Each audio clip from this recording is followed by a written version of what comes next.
AP ప్రజల good news, ముఖ్యంగా రాజధాని రైతులకి శుభవార్త.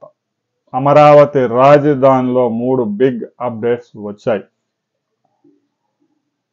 26,000 కోట్ల రూపాయల నిధులు విడుదల చేసేందుకు రాష్ట్ర ప్రభుత్వం కేబినెట్ ఆమోదం తెలిపింది. ఇప్పటికే హడ్కో 7,000 కోట్లు రిలీజ్ చేసింది. మరో 4,000 కోట్లు రాబోయే 6 నెలల్లో రిలీజ్ చేయబోతోంది.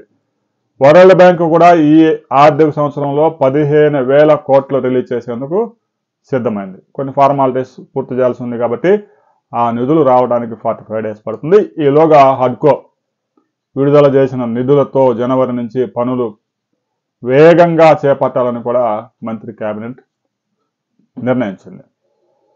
ఇక రాబోయే రోజుల్లో అమరావతిలో అంతర్జాతీయ స్థాయిలో ఒక లా యూనివర్సిటీ తీసుకొచ్చేందుకు రాష్ట్ర ప్రభుత్వం సిద్ధమవుతుంది.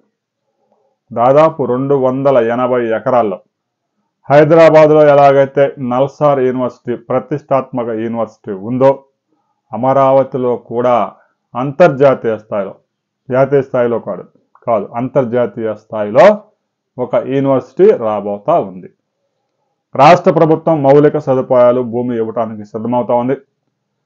ప్రపంచ స్థాయిలో పేరెన్నికగన్న ఒక సంస్థతో సంప్రదింపులు జరుపుతూ ఉన్నారు.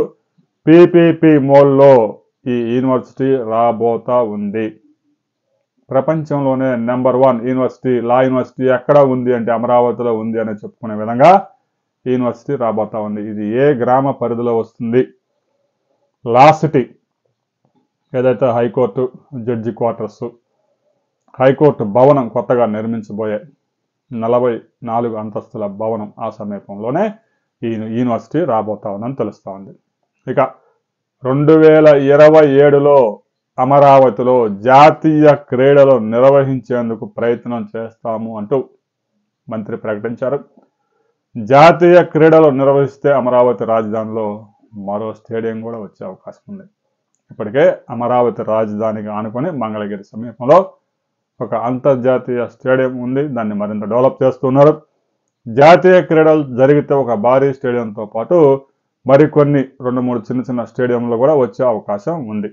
రాబోయే రోజుల్లో 2027 జాతీయ క్రీడలకి అమరావతికి అవకాశం దక్కుతుందా లేదా అనే వివరాలతో మరో వీడియోలో తెలుసుకుందాం. వీడియోని లైక్ చేయండి, షేర్ చేయండి, సబ్స్క్రైబ్ చేసుకోండి.